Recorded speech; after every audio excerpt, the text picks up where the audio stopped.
right, are we ready? Okay, great. Hello, the college. Hello, everybody who's here. Good afternoon. My name is Joseph Penton, and I'm currently the co-chair with my incredible colleague, Mobina Ashri, of the Brooklyn College chapter of the Professional Staff Congress, a union that represents CUNY's faculty and professional staff. There's some background noise?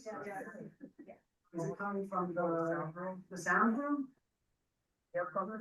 Maybe if somebody could jump back there, just give them a little. All right. It's wonderful to see you all here in person, to know there are many folks attending online. We're really grateful to have you here for this important session as we kick off the first day of the semester at Brooklyn College. I'm especially grateful to our amazing panelists who have traveled across the city to be here. So thank you all very much. As educators, much of what we cherish is currently under attack. Our immigrant, queer, and trans students, our research, our right to teach what we know about the world and its history, our conviction that diversity and equity are core educational and social values. Also under attack is our right to speak our minds and protest. And so, as so many universities have bowed to right-wing political pressure to suppress activism by students, faculty, and staff. This summer at Brooklyn College, 4 of our adjunct colleagues, who are also pro-Palestine and union activists, were summarily non-reappointed over the recommendations of their departments, without due process, without discussion, without explanation, right at the moment when the CUNY chancellor was preparing to appear before the U.S. House Committee on Higher Education and Workforce Development. The current political pressure to crack down on faculty and student protests and to fire faculty without curricular or pedagogical justification recalls mid-century McCarthyism, and our panel today is going to explore this history and its present manifestations. What we have in the face of this attack on education, on educators and students, is, of course, solidarity. Our capacity to stand together within and across institutions of higher education to fight collectively for the university our students deserve. And to fight for higher education today is to fight for the right to protest, for full funding, for scientific research, and also for the BC Fired For.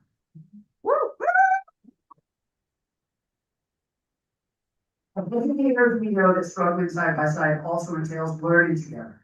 And that's why we're here today. I want to thank everyone who had a hand in making this event possible. It was an incredible collective effort.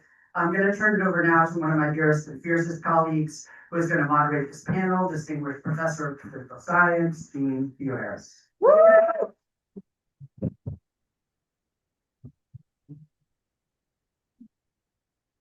Good afternoon. Good afternoon. And welcome. Thank you for helping us begin the semester with no business as usual. There can be no business as usual when 4 BC adjunct women faculty were fired for their political activities at the beginning of the summer. I'm Professor Jean Theo Harris, as Professor N just introduced me, and my own work focuses on the modern Black freedom struggle. So in 1963, Martin Luther King was invited to give the commencement speech at City College. Right. Tuition was free at City College, which meant that all the people of New York were paying so that the children of the city could get an excellent public education at the, as it was called, the Harvard before. City College's president, Bill Gallagher, was very proud to be bringing Dr. King to campus and had a long history of civil rights commitments. His own research, for instance, focused on racial inequality in American higher education. You will see why I'm about to laugh in a second. Gallagher beamed in pride as Martin Luther King took the stage. But when Dr. King mounted that stage in Harlem on June 12, 1963, he addressed a staggeringly white audience. of 15,000 people in Harlem. Fewer than 36 people out of more than 2,800 graduates that day were Black. In the heart of Harlem, arguably the Black capital of the United States, the city's flagship free public college was overwhelmingly serving white students. Black and Puerto Rican New Yorkers paid for a public good that largely their children could not access. And civil rights activists, including City College's own Kenneth Clark, had called out this inequality for years. Now, King looked out on that sea of white faces, and he made clear that racial injustice was, quote, not a sectional problem. De facto segregation in the North, that's how Northerners like to call their segregation, is as injurious, King said that day, as the legal segregation of the South. King questioned the self-satisfaction of many Northern liberals like Gallagher, who zeroed in on the travesties of South and didn't look, or perhaps even care, about how their own systems perpetuated racial inequality.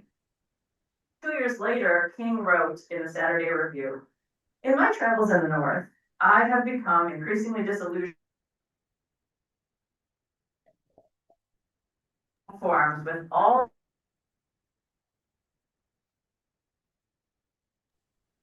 President Gallagher, to welcome me to their cities and showered praise on the heroism of Southern Negroes. Yet, when the issues were joined concerning local conditions, only the language was polite. The rejection was firm and unequivocal. Only the language was polite. The rejection was firm and unequivocal." This sounds eerily familiar. We have grown comfortable memorializing the civil rights era, the McCarthy era, by figuring bad guys like George Wallace, Bull Connor, Strom Thurmond, J. Edgar Hoover, and Joseph McCarthy. We don't want to see that those who stood in the way of the civil rights movement, who perpetuated the red baiting of the time, were also polite Northern liberals who believed perhaps in change in the South, but when it got closer to home, saw the students and faculty, for instance, who were highlighting CUNY's and the city's public school segregation as troublemakers, unreasonable, violent, and potential communists. And I'm taking this language from the Only the language was polite. The rejection was firm and unequivocal. We are here today to learn from that history, from the history of the McCarthyism of the 1940s through 60s, and the resistance against it, and the struggle for Black and Puerto Rican rights and justice here in New York City, and to use that history for what we are facing today. As we start this semester for adjunct faculty, 4 women faculty, 2 of whom are Jewish, 2 of whom are women of color, have been fired.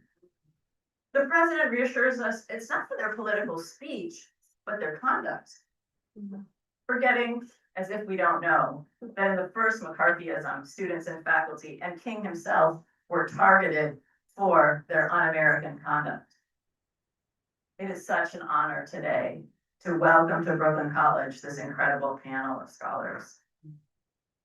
Ellen Schrecker is Professor Emerita of American History at Yeshiva University. She has received the Frederick Ewan Academic Freedom Fellowship at the Tama Mint and is the preeminent scholar, I would argue, in the country on the history of McCarthyism. All of us who do work on this era are indebted to her scholarship.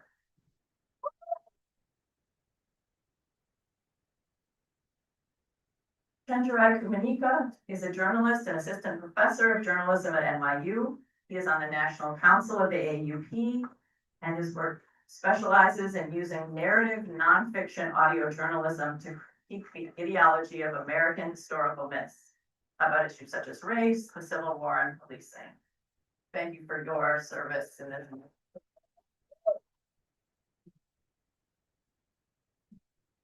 Shauna Redmond is the director of the Center for the Study of Social Difference and professor of English and Comparative Literature at the Center for the Study of Ethnicity and Race at Columbia University, and the past president of the American Studies Association. The Grammy and author of the award-winning and magisterial Everything Man, the Form and Function of Paul Robeson. And finally, Evan Rothman is the co-chair of the Graduate Center's PSC CUNY chapter. He is working on a dissertation, proudly, I have to say with me, on the racial politics of teacher unionism from Ocean Brownsville to the education reform movements of the 1980s. So welcome.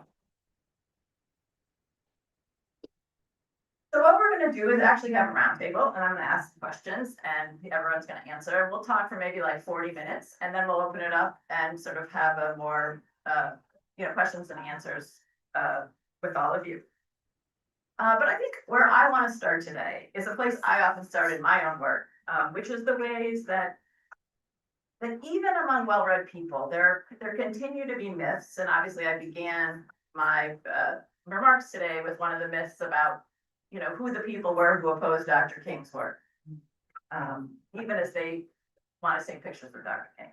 So what is one of the myths of the era of McCarthyism, of the civil rights era, that you think needs dispelling? And if you want to talk in particular about it as regarding like McCarthyism in universities or the struggle at universities, but to kind of start us off with things that we believe that might not fully be true.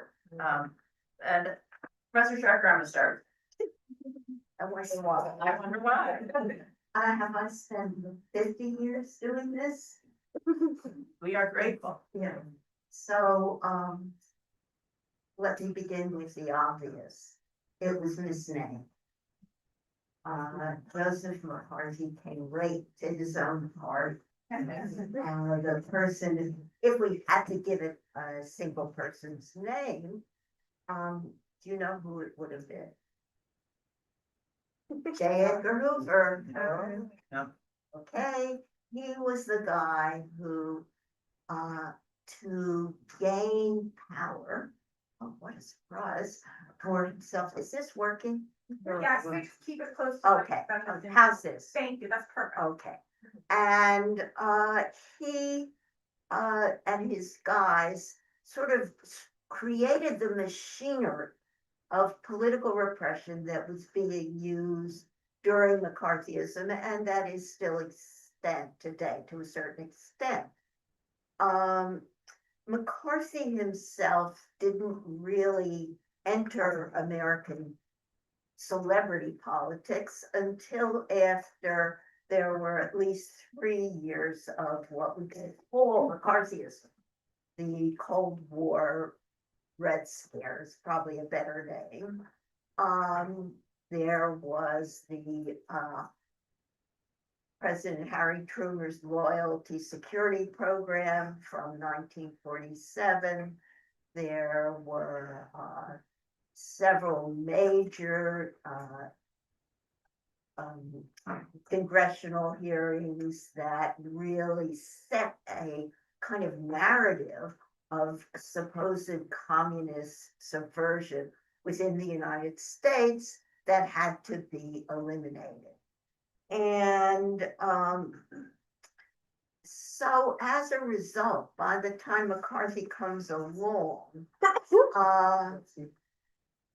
the movement that he gives his name to has been flourishing.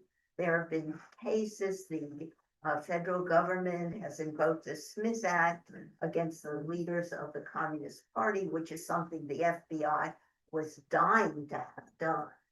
They wanted to criminalize communism, just as today perhaps we're seeing anti-Semitism as the key evil, or whatever we want to call it.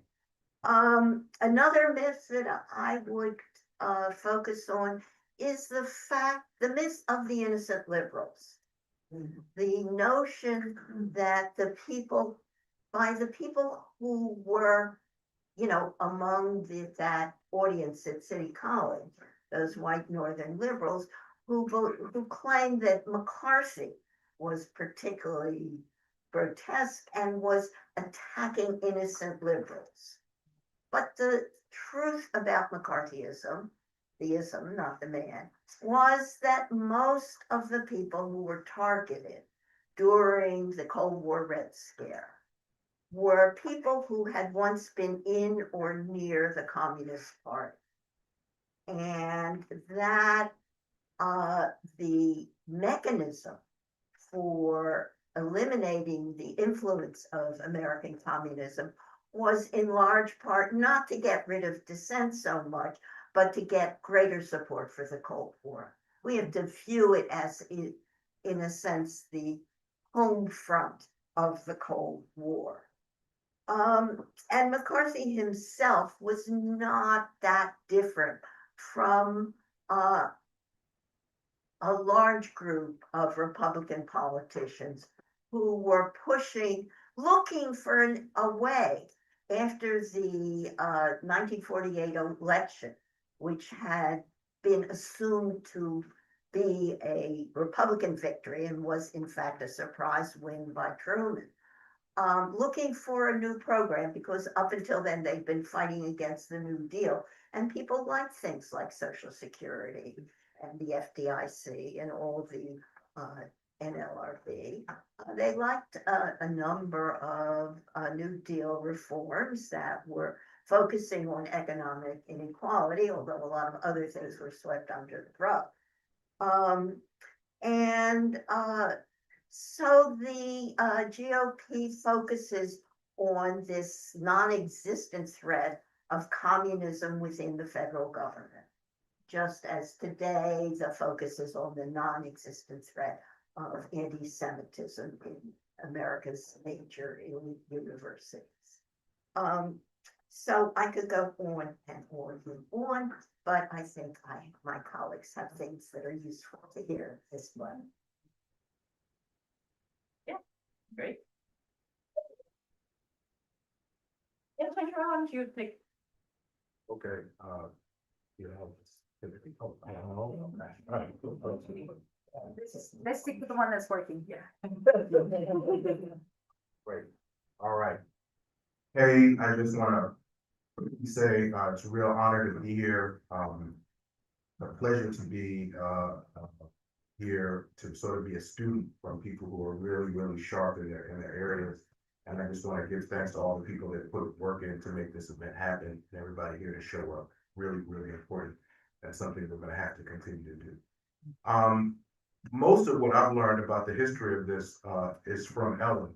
So I will just sort of, but one thing I'll say quickly is that part of why I think it's crucial to explore this historically is that history really does kind of allow us to recognize a playbook, to sort of pull out of the chaos. Like by design, what is happening now is meant to disorient us.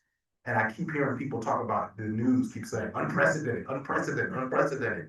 And this is new, there's no playbook, we don't know, we're starting from scratch. And I think that when you hear the work of, when you read Ellen's work on McCarthyism, you really do start to see the outlines of like, oh, wow, something is recognizable, while it also is very different in certain ways. And for me, someone who's in the AUP on a national level, trying to think through the strategy, these lessons are crucial. So one thing I'll say is that one thing that Ellen has called attention to is that the way we think about McCarthyism has been structured by the media, which is an area of expertise for me. And so we think of it in terms of the spectacle of people who were brought to trial, and, you know, like every McCarthyite harm was committed in public in these big trials. And what we don't understand is that most of the people who were affected and it was quiet, right? It was a dismissal where you didn't necessarily know the reason for it. And I think that that's important, partially because literally the fact of us being here right now is making sure that the BC4, that it does not happen in the quiet, right? And then and making sure that this is a moment of victory. We, in a way, are making the spectacle that said you can't do this in the dark. So that myth about, that's really important. And likewise, it kind of connects back to something else that Ellen was talking about, which is that because Trump is such a charismatic, wild, absurd personality, there's a way where people tend to narrate things that are going on in this psychological way, where we just want to think of it, he's crazy, these people are crazy, even some of the bigotry that we want to attribute to them. I mean, it's clear that things like white Christian, evangelicalism is part of this, what's going on here. But it helps us not to have a structural analysis. So not to get super nerdy, but Ellen's very careful review of how people in real time and after were diagnosing it, first saying it's about status anxiety, right? And then kind of moving on to other analyses. That is really important, right? There are people who are trying to diagnose this in real time and understanding it. And that's not just like academic gibberish, right? That is real strategy that we need for the playbook. So I think the fact that this wasn't happening in the silent, and it wasn't happening because of some psychologically crazy person, those are really two important myths I think that need to be debunked and are relevant to today.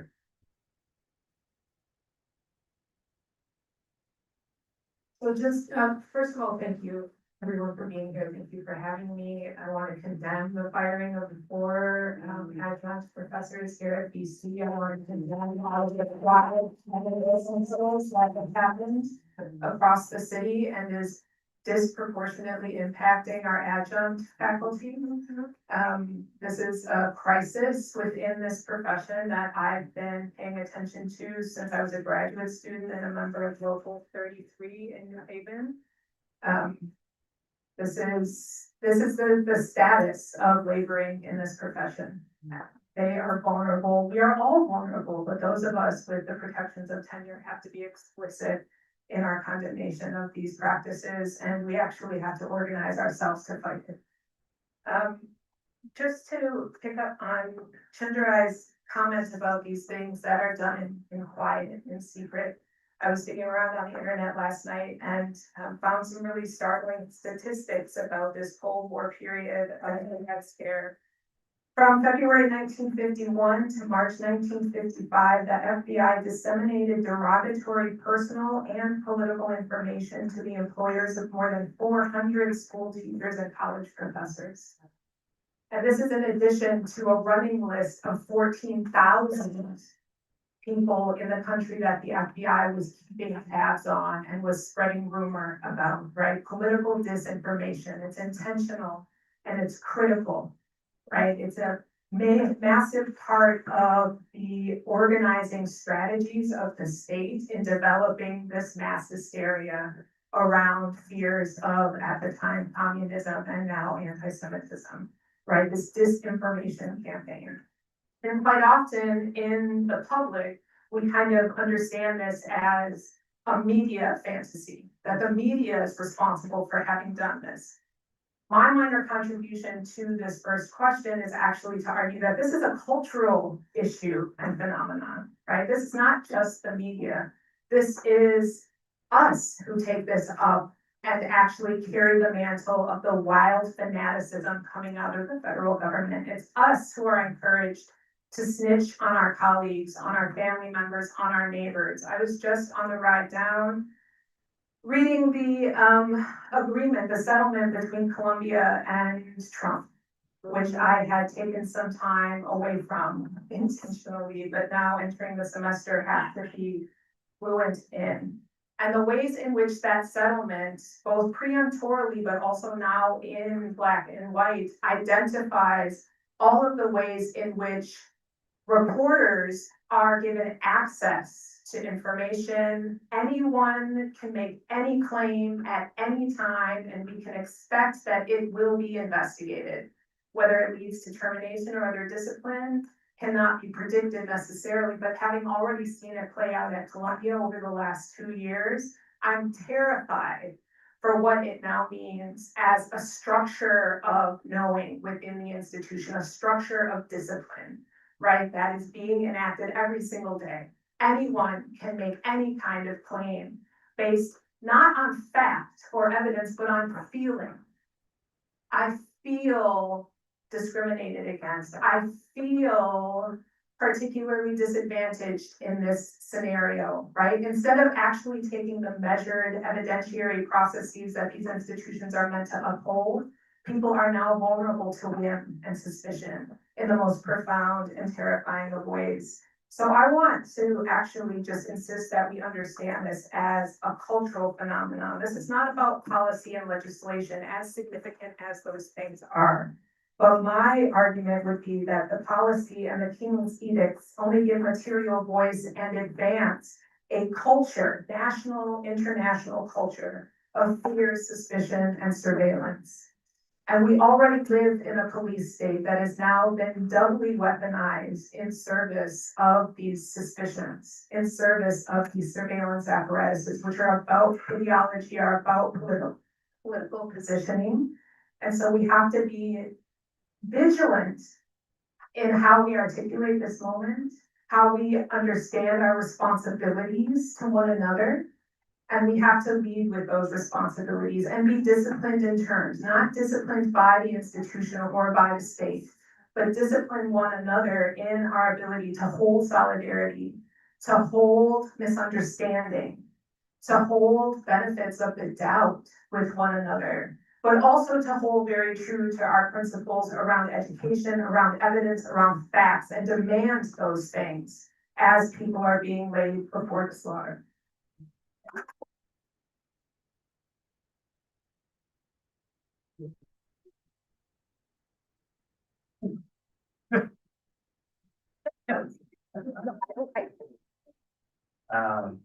Everyone, it is really an honor and a privilege to be up here with all of these amazing scholars.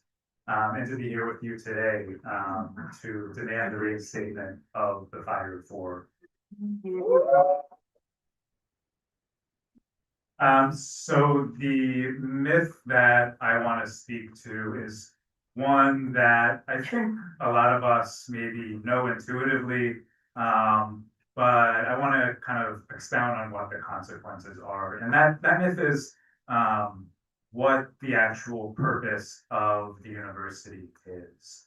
And, you know, I think in popular discourse there, and sometimes, right, we fall into this too, there's this idea that the purpose of the university is to lift up its students, to enhance their opportunities, right, to help them lift themselves up by their bootstraps. And that's not true, I don't think. The purpose of universities is to reproduce the existing inequalities in our society. That doesn't mean, however, that there can't be, right, emancipatory spaces like this one. There can't be nooks and crannies where we can, right, find our comrades and struggle together for a better world. But when we accept the real nature of the university and what it stands for and what purpose it serves, I think that that's helpful in sort of distinguishing between liberal and left aims. I'm going to sort of echo Ellen and the other panelists here. In that, I think for the sort of so-called innocent liberals, right, maybe the university needs some tweaks here and there, but all in all, right, it's something that is serving its purpose correctly. For those of us on the left, I think we see the need for a wholesale, systematic sort of reconstruction of the university.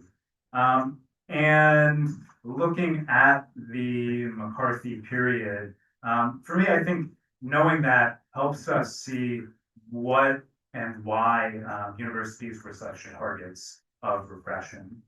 I think of it in two ways. Number one, right, there's the ideological repression, and number two, there's the organizational repression. So, right, there's on the first count, right, there's right, the flowering of radical and subversive ideas that might give people some ideas. And I think this is often caricatured as, right, the crazy leftist professor indoctrinating their students. But I think, right, the truth of that is that coming from the left, having, right, critiques of capitalism, of racism, of all forms of oppression, equips us to ask certain questions, right, certain different questions, and ask our students to think about those questions as well. I was reading last night Eric Foner, the eminent U.S. historian of Reconstruction, his reflections on the Red Scare, because his father, right, and his three uncles were all targeted by the Rap Coup committee in the early 1940s. Two of them were professors at City College. And he wrote about his father, Jack, losing his job, being blacklisted from City College. And his replacement, his father's replacement at City College, was Richard Hofstadter. Richard Hofstadter, right, the sort of, right, most eminent consensus historian. So that was such an amazing sort of encapsulation for me of the ideological work that this kind of repression does by not eliminating dissent per se, but reducing the bounds of what is acceptable to critique and how we critique it, right? And not, for example, questioning, right, the very premises of capitalism. Now on the organizational side, right, it's not just the ideas, but being willing to put them into action, and universities serving as bases for that organizing to take place. I came across a letter from Angela Davis in the archive a few months ago that I wanted to share that I think sort of gets at this.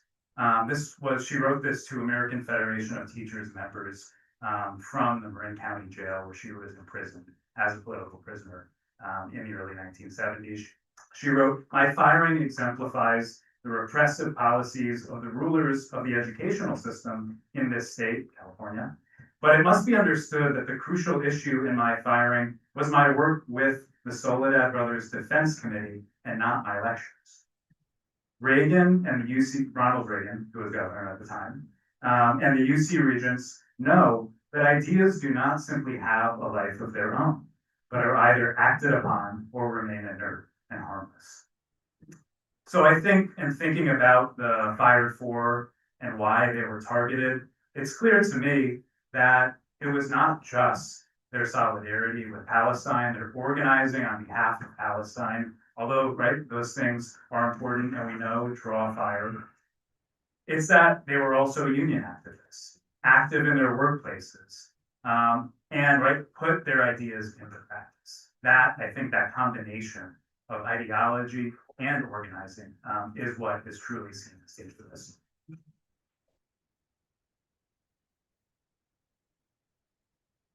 Wow. What a beginning. So I think I want to pivot to what some of the resistance to, again, we're calling it McCarthyism, but to this politics of the Red Scare and how people resisted. Maybe we could everyone could talk about maybe one example that you really take part in of resistance during that era that pushed back against these kinds of repressive firings or climate. And Sean, let's start with you. Are you cold? I'm very cold. Totally uncontrolled. I should know better. I should have coats and things. So perhaps unsurprisingly, I'll speak of Paul Robeson, who is a person who has transformed the way I understand the world, transformed the way that I understand my work as a scholar and artist. And he was absolutely one of the examples par excellence of the kind of witch hunt around this Red Scare, Cold War period, and was brought before the House Un-American Activities Committee twice during the 1950s.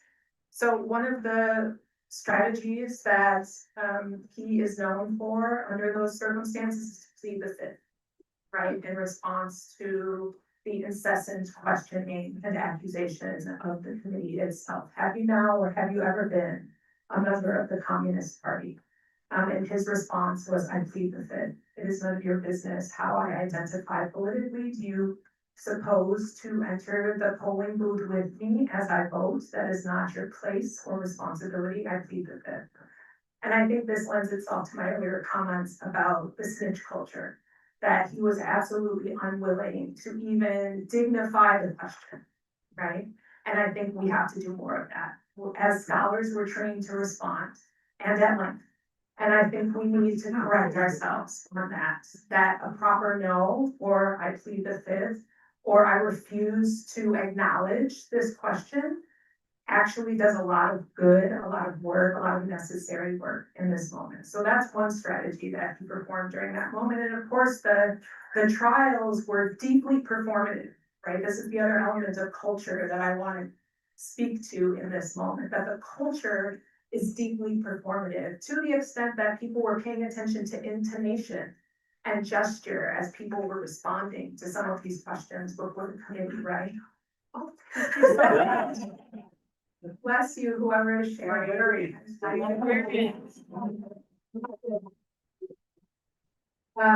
That all of these elements lend themselves to certain forms of evaluation, and we should be attuned to those things. We should pay attention to what kinds of responses actually generate certain kinds of meaning, and to not only know those things, but subvert them, flip them on their head, and we have the power and expertise to do that.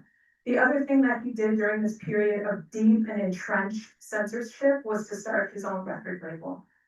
All of his recording contracts, all of his major stage appearances were canceled at the moment of his lambast by the federal government. They attempted to destroy him. Okay, and this is not an exaggeration by any stretch.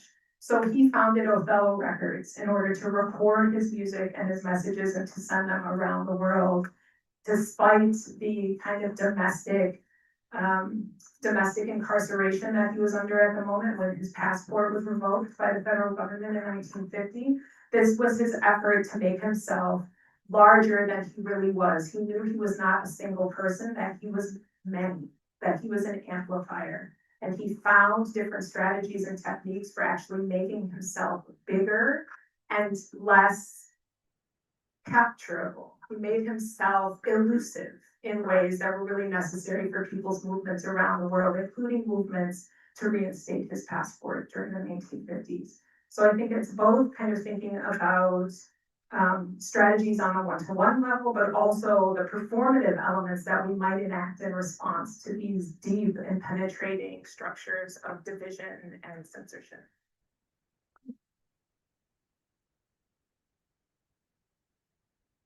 Well, I think I'm gonna sort of take a kind of negative position here. But, what are we talking about? We're talking about, I was part of it, the silent generation.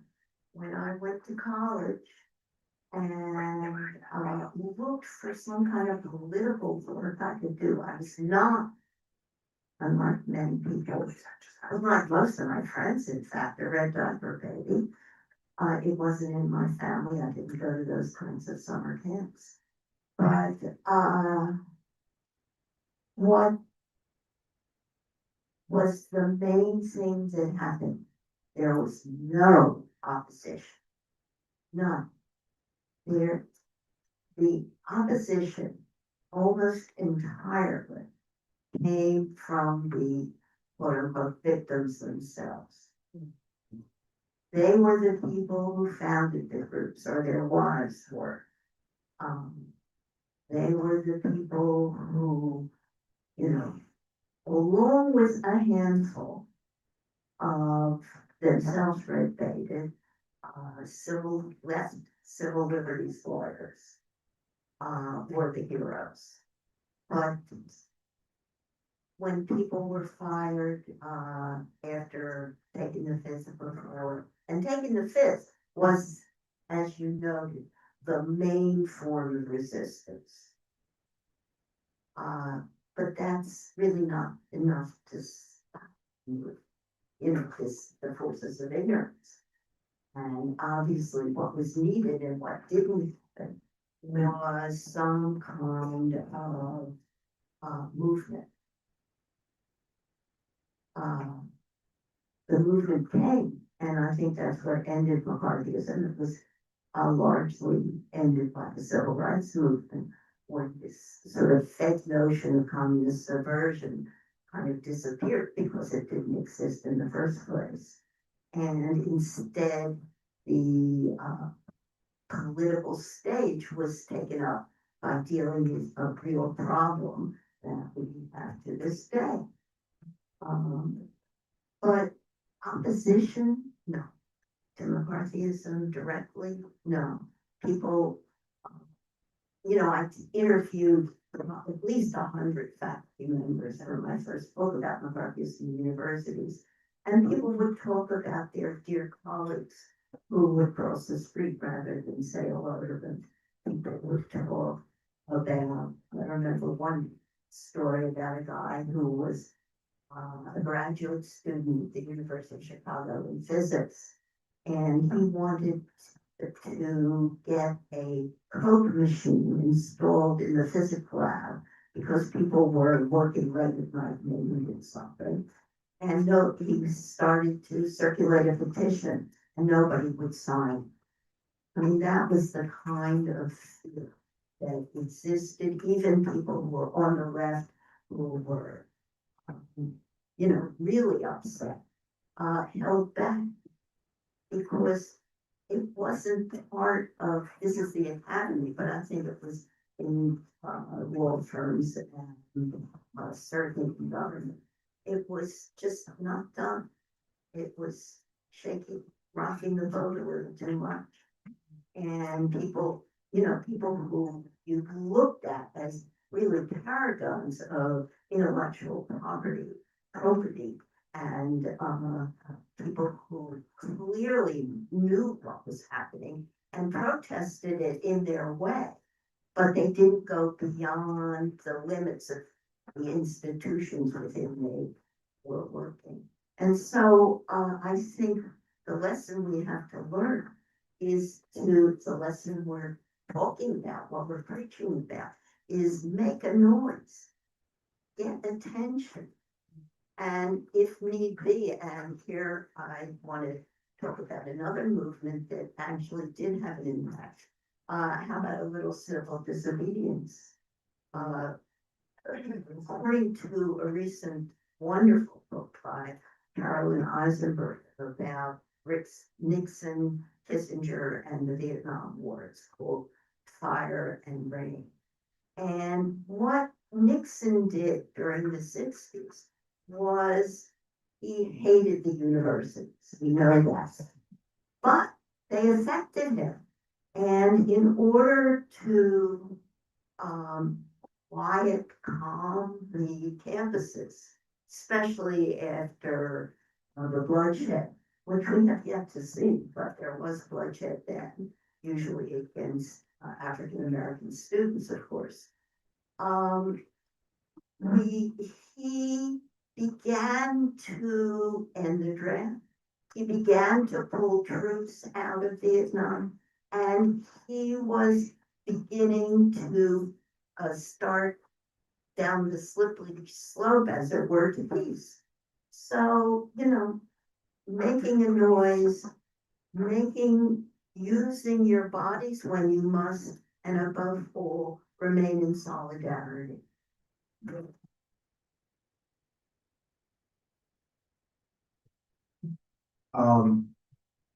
As Ellen was talking about, just that kind of anguish of, I was just gonna say, I can't help but be reminded of how it felt as things escalated, with, what's going on in Gaza, and just the silence of people, right? People that, are formerly colleagues and in some cases, comrades. Not just formerly, we were, for all of us, and how part of why it's important that we're here is to make sure that our people never feel that silence and aloneness that people felt then. Another thing I want to, and I think on that point, I take seriously what Shanna is saying about the culture, right? That's a space for a cultural intervention, right? Not what happens in policy, but how do you show up when you too are terrified, when you're unsure? How do you show up to those around you, right? The cultural practice. But on the question of resistance, just a few things. When you're in the position that I'm in, where you're in the leadership of the AAUP, and all the chapters should be asking this, how did this actually end? How did it play out? And the lesson that comes from the work of people like Ellen and others is that, as Ellen said, largely there were movements that kind of shifted the focus, the civil rights movement, the anti-war movement, student protest, and there was activity. So I think that for the AAUP, there's tremendous lessons in that, right? Because up until that point, the AAUP, also for historical reasons, which we should discuss, was focused a lot on reports, practices of governance, not building and organizing. And there are still those among us who are really sort of loyal to that tradition of the AAUP. And I think that what history allows us to do is to not see those things at odds. Those reports and that kind of work in the AAUP was important to lay a groundwork for certain things, but it was not sufficient. The question is, how did the academy fit into those movements? And I think in some ways that's the answer, right? Is that it was not the academic sector alone, right, that shifted the focus. It was the way the university was figured into the civil rights movement, the way the university was figured into the anti-war movement, the way that the university was a place where people across different kinds of sectors came together, and so there was a larger block of power that could be built, right? University could not have done it alone, and it cannot do it alone now.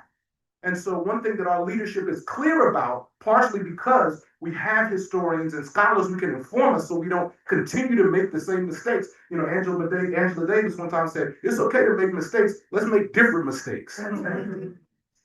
Is that we have to build a coalition that, first of all, is tight within higher ed, right? So that's part of why we are here on this panel and in this room together, right? But also goes across that, and it has to be the organizing. And the last piece I'll say is that, for me, we have to confront the fact that when we talk about that lack of resistance, the AAUP did not step up in the way that it should have. The AAUP was silent really until the 50s, right, where they finally released at least a report condemning some of the McCarthyite harms. But that wasn't enough. The report wasn't enough, and the silence during this scandal was atrocious.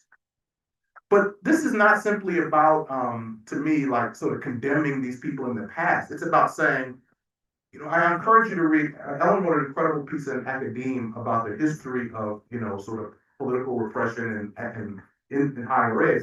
And she talks about, once you understand the trajectory of how the AAUP formed, you then begin to understand why the initial focus wasn't on organizing in the way it should have been. But what's clear is it has to be on that focus now, and that's the only way we're going to organize and build and fight our way out of it, get folks reinstated, and make sure that those who did this are held accountable.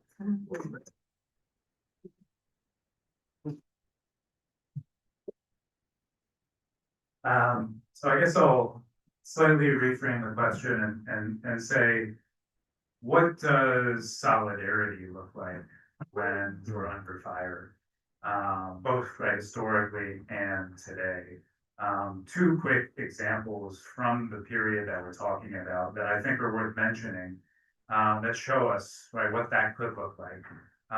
Number one is, well, I think both of these are sort of looking at the labor movement. And of course, right, the labor movement was not immune from McCarthyism in the slightest. Right, the CIO, the Congress of Industrial Organizations, leadership purged the unions that were led by the left, that had a strong left presence, because they wanted to do things a different way. They didn't, right, want consensus with employers. They wanted to fight.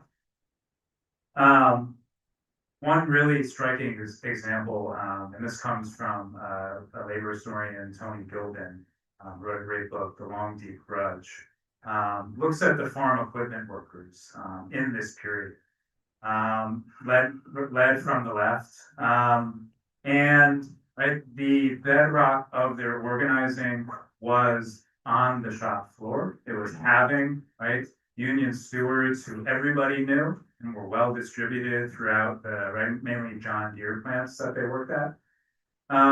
And for the majority of the rank and file, they weren't communists. They might not have even necessarily been on the left, but they trusted their leaders because they saw that they fought. It went beyond just pure ideology. But the UAW, the United Auto Workers, of which the farm equipment workers later sort of became a part of, came for these shops, came for these plants when the Taft-Hartley Act in the late 1940s, which basically, right, looked at everything that the American labor movement had been doing well, tactics they've been using to great success, and said, that's illegal now. Right, in addition, had these anti-communist affidavits, which if you didn't sign, it meant that you essentially lost your bargaining rights. And for some of these more conservative unions, it looked like open season. So, right, the UAW started raiding these shops, and it was because of the trust and the solidarity from the bottom up that the FE had built, that it took years, right? The UAW thought they were just gonna waltz in, take these shops, that would be done. No, it was a war of attrition. And it doesn't necessarily end well because ultimately they were defeated. But carrying on these traditions of organizing is really so key. The last thing I'll say, for those of us who kind of come out of or have been influenced by the labor notes wing of the labor movement. Look it up if you're not familiar with labor notes, but have this idea of a bullseye, right? We start with our core and there are circles that radiate outwards. In moments like this of intense repression, we don't necessarily need to be going out of our way to convince people who will not agree with us, who will not stand in solidarity with us. We need to find our core, our people that will hang with us no matter what, and fight like hell.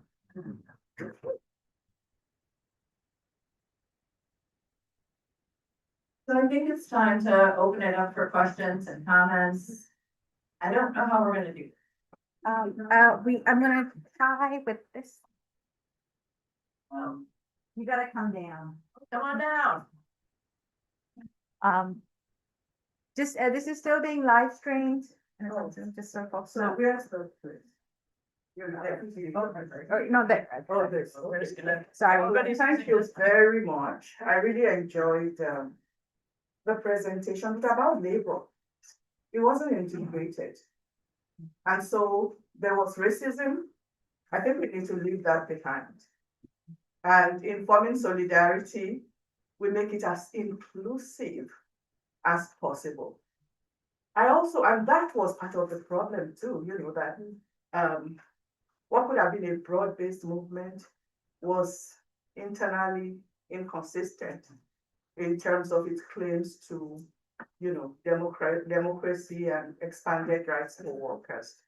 Also now, I think I see so many efforts to fight. They're not sufficient, mind you, but they're fractured.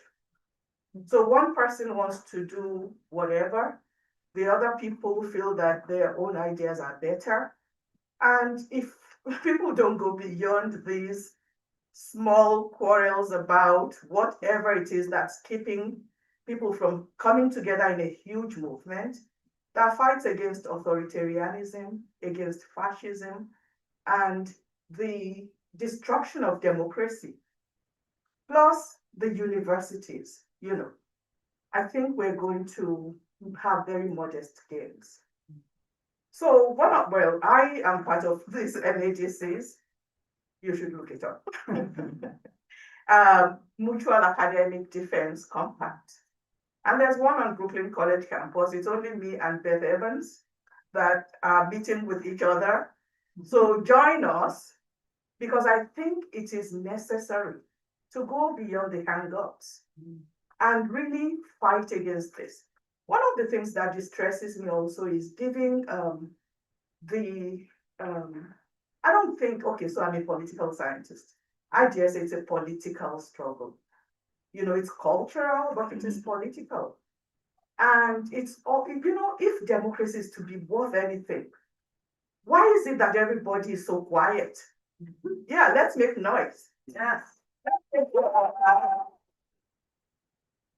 And then there's more of us than the politicians. So, everybody get to work.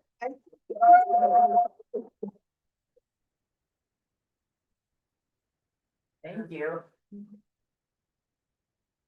just wanted to ask a quick question. It seems to me that the previous iteration of McCarthyism was occurring in a moment when there was like a really vast expansion of universities and more people entering the university. And it was in a context of a US imperialism in a sense. And it feels to me that we're in a really different context right now of a US imperialism in decline, of a university system that where the Trump administration is not just coming for the leftists and the pro-Palestine movement, although certainly, obviously, and coming for them first, but there's also, they're also cutting the science, they're cutting universities. And so I was wondering if we could talk a little bit about, like, the role of McCarthyism then in a context of ascent of the university, and the role of McCarthyism now in the context of, in some ways, the decline of the university. Question. Hey, I think I'm very book about that. And basically, it's what you're living in now is the result of major economic transformations occurring beginning in the 1970s with the sort of moment when the powers that be realized that things were changing and they weren't their control was being challenged. At the same time, economically, let's look at the basic structure of the economy. There's competition from other parts of the world. McCarthyism occurred when the United States was the uncontested economic power in the world. Germany and Japan were still in ruins and rebuilding. Of course, then they rebuilt and were more modern and maybe could undercut American, we know what's happening. The basic, what can we say, Cold War economic and political consensus begins to fray slowly in the 1970s as other people are beginning to demand a piece of the pie. And that pushback, we called it McCarthyism, we now call it, I don't know what we call it, the United States government.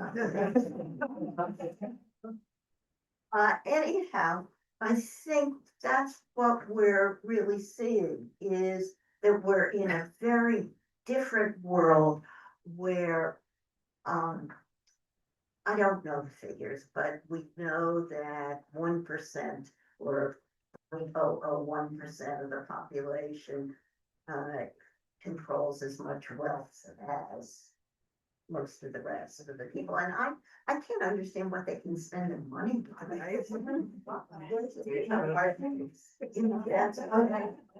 really can't understand. How can you spend your money on all that? But anyhow, it's certainly not improving other people's lives.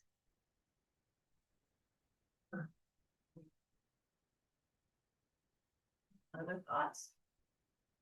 Oh, great. We'll do here. Got it. Come on, everybody has to come up. Sorry. So if anyone wants to ask a question, you might want to start scooting down closer to the. Hey, thank you for What's your yeah, notebook? yeah. I just want to hold it. Oh, no, okay, that's it, you're good. Hello, my name is Nicholas. Sometimes I go by Nick from time of third year, junior year. I see in this room some of the professors I had, some of which failed me. I think that. Actually, I'm joking. I'm an 18.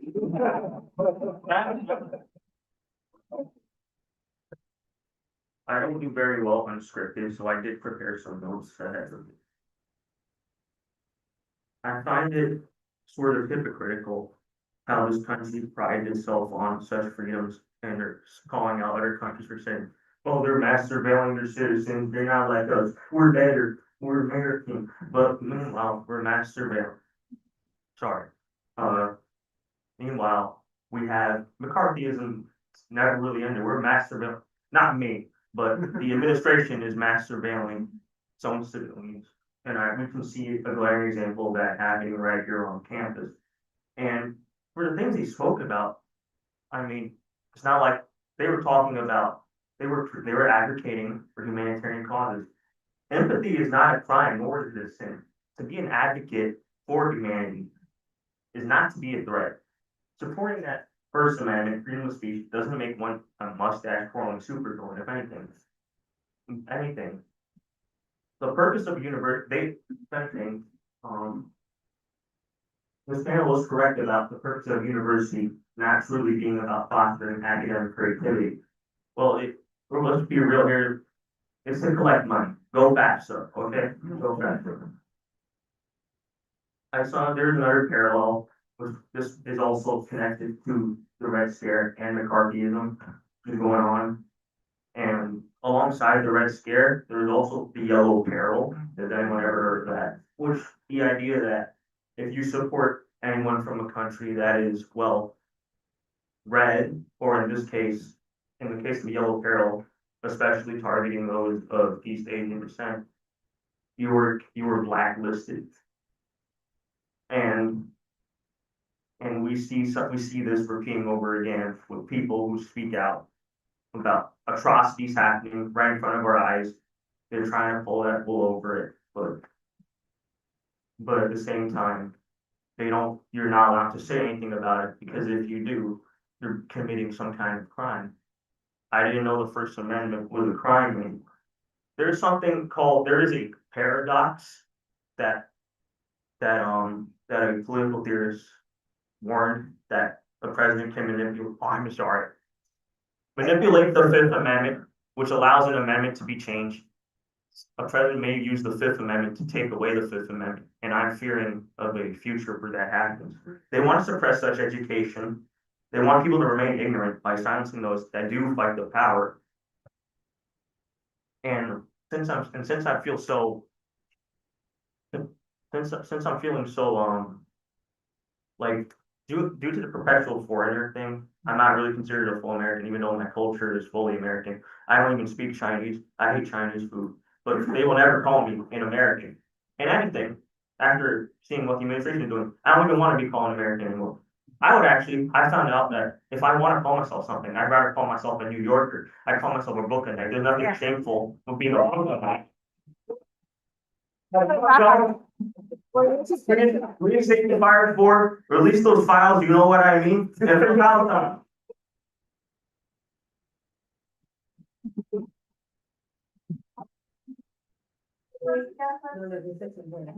Let's take a few questions, let's take like 3 or 4 comments in a go.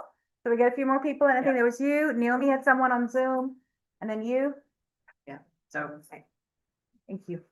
thanks. Hi, You thanks got so it. much. Oh, It's this weird thing where you gotta face the. oh, I see. Okay. Hi, I'm here with, 2 of my colleagues. We're all, archivists at CUNY, and we're actually working on a research guide right now for all of the CUNY materials related to like Red Scare era repression of faculty at Brooklyn, Hunter. Yeah, and so like, at this point, we've been able to look at a lot of this stuff, and it runs the gambit of like Board of Higher Ed, meeting notes, trial transcripts, sometimes personal papers of faculty members that were dismissed but decided to donate them back to CUNY. And also a number of presidents who collected leftist handbills from organizers on campus as a form of surveillance. So we actually have like a pretty good idea of leftist organizing that was happening at that time, which is cool retroactively.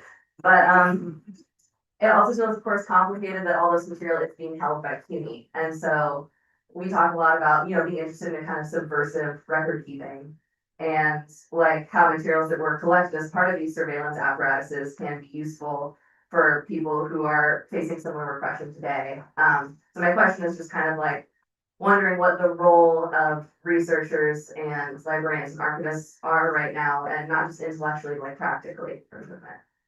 Thank you. And just quickly that you are keepers of concentrated information, right? because our classrooms have become now so deeply censored and surveilled, we have to provide students the materials to find the information themselves, right? I'm one of those people who's not changing my syllabus, I'm not adjusting what I teach in my classes, and as someone who studies Black radicalism, I'm always already a threat, right? But I was hired to do this job and I'm gonna do it. So I think if you have there are people who are more vulnerable than I am and will adjust their classrooms in order to protect themselves, protect their students, which makes it that much more urgent that our libraries, our archives, our community organizations, our family archives, et cetera, maintain this information and let the educators, the community organizers know that it's there, so that if we are in a position where we cannot make certain kinds of statements in the classroom, we can at least say to our students, I recommend that you go see X archive because you have these questions, right? So that the students and any curious person can access the raw material for themselves, right? So much of the narrative is that we're feeding students the kind of talking points, political talking points. That is so far from the truth. We're simply providing information that people need and they're interpreting and mobilizing it, similar to the comment from Angela Davis that Chinderai mentioned. They're mobilizing it themselves, or that Evan mentioned, right? They know that the information just being laid out in front of people can be mobilized in ways that are detrimental to their aims and visions. And that's my responsibility, is actually to put the information there. And it makes it that much more easier for me to do with the work that you all do. So I'm really super appreciative for that and really cheer you on in doing it. Naomi, I just have a question for the archivist. How do we deal with everything that's digitized?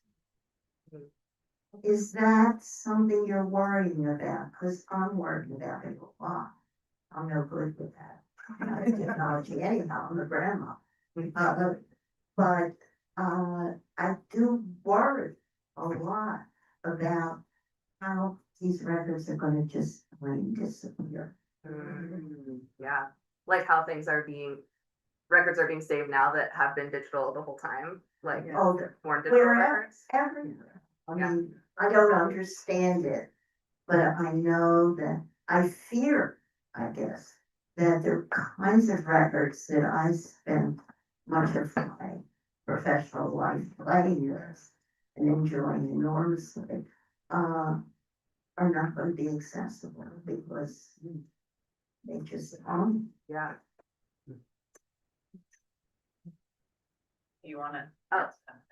To be honest, I actually don't have a good understanding of what the records management process is now for all of these CUNY records that were never physical to begin with. And it is kind of like a scary, bigger conversation, because even, pretty damning emails that different presidents send out on their school listservs, I don't know what happens to those. And it's, a bigger question that I feel like needs more than just archivists and librarians to be kind of concerned and pushing back about. I saved them as a PDF.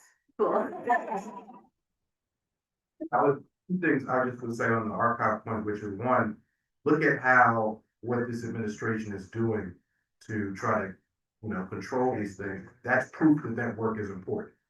Otherwise, they wouldn't be investing tremendous resources to make it disappear and try to take control of it. So that shows you. The other thing is that, I tend to, the phrase I seem to be overusing these days is just like terrain of struggle.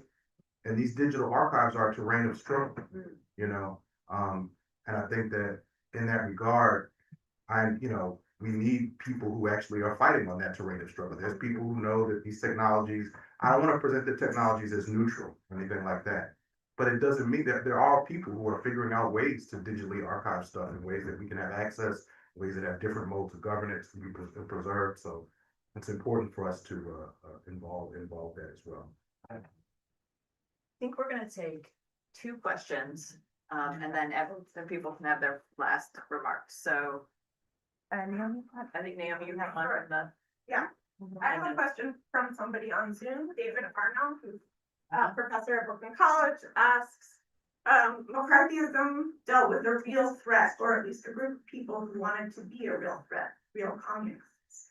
Today's repression is based on a total lie, allegedly widespread anti-Semitism, based on the xylofascist claim that anti-Zionism, anti-genocide is anti-Semitism. Does this alter how we approach resisting the new repression? And I'll take that.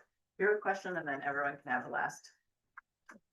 I think so. I guess sort of related to that. My name is Keith. I'm at the Graduate Center History Program. Sorry, I'll try to keep this brief, but it's basically about looking at the lessons of the Red Scare of the 50s and this question of strategy. And to what extent does, looking at that history and some of the decisions made by the Communist Party, for instance, during the war, it supported the internment of Japanese Americans. It sort of wanted to prove its patriotic bona fides by supporting everything FDR did, going around signing up, enforcing the no strike pledges, supporting the Smith Act, so I guess to what extent does that enter? We want to, not give any credence to the anti-communist, oppression. I still think it matters there how, as a insurgent or resistance organization, we approach who are our allies, who do we declare solidarity with, what kind of opportunistic decisions do we make to curry favor with those in power by supporting repression of others. I saw Mahmoud Khalil was on CNN recently, and they were asking him about famine, but they wouldn't let him say anything without asking him to first condemn Hamas. And he refused to. He said, I'm not going to answer the question, but that's a hard thing to do, to have that sort of principle. So I don't know, to what extent does that enter, that history of the CP into this, into this equation? Can I just want to add, that's a great question. So I'm really thinking, as we have these eminent scholars in here, and we're just talking, there are 4 campus security folks outside of right? Just for something like this, there's 4 people there in uniform for this event. So just to give you, I And don't they're know. scrutinizing everybody who walks in. We only have about 5 minutes, so. I don't know, everyone can take a last word. I think there's a lot to say, obviously, but in regards to this latest announcement, this struggle has to be abolitionist. This struggle has to be internationalist. This struggle has to be anti-capitalist. All of these things go together, right? And we have to think about them intersectionally. We have to understand that these things are being wound up and used against each other. Critical ethnic studies, Black studies is being used as a cudgel to actually dismiss and detain our students of color, right? Is being used as a kind of boogeyman at this moment in order to bolster certain kinds of thinking within the university, certain kinds of restructuring of ideology. All of these things that have been so hard won at this moment. And I just want to say, in thinking about solidarity, we can't afford uncritical allegiance in response to your question.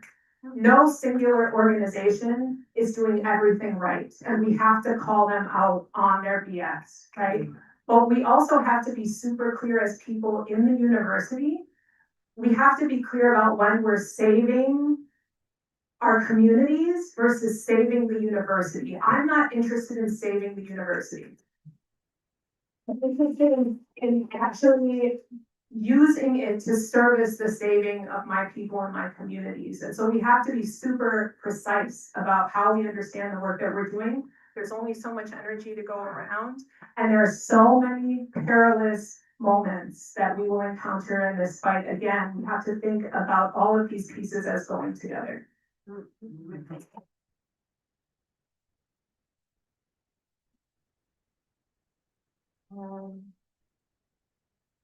I guess I want to make a few final comments about collaboration.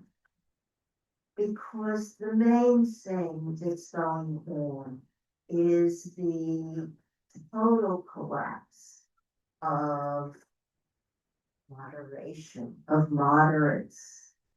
And we need to recognize that, these people, we have to work with them, unfortunately. They have a lot of talents. How can we do that? Because, without kind of martyring ourselves, I guess. And there's so many questions out there that I do not have the answers to. I mean, I don't know, quite frankly, what a university is for and what a university should do. And how do we save the idea of being able to think on our own and be able to talk to people who don't seem interested in it?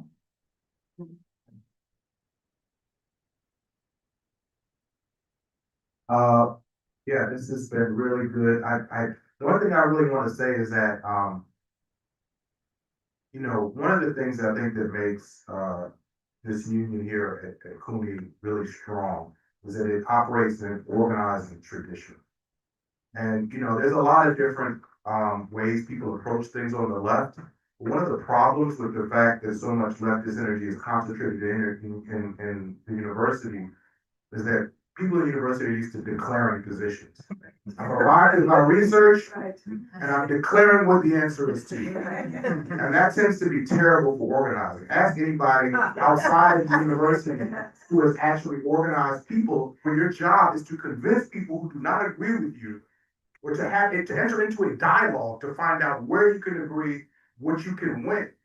So to me, I think that's a tricky thing, because absolutely the lesson of the labor movement has to be, anytime you try the quote unquote bread and butter approach in a mode that marginalizes people who are not men, marginalizes people who are, different ethnicities, you fail. You lose. That's the lesson. You don't learn that. At the same time, though, you're gonna have to organize and build a power base that's broad enough so you can win. And that's the situation we're in now. We do not have enough people. So that means that we have to find that way that doesn't allow anybody in our coalition to be disrespected, but where we have the patience, where we have the commitment to win, and the language. If we have a university, we also have a language problem. I'm sorry, but many of us are not good at talking to regular people about the issue. We have the language, the commitment to win people. Right, and actually the ability to also to learn, like maybe there's some things we don't know that we haven't learned either, and that's part of dialogue too. So I think that's important. I think this union is a great example of that for the whole rest of people in higher ed sector, and we need to leverage that on behalf of the BC, the Fire at 4 and this entire movement. And as an AUP leader, I'm clear on that. So thank you. Join me in saying thank you to the panel. I know a lot of people have different class.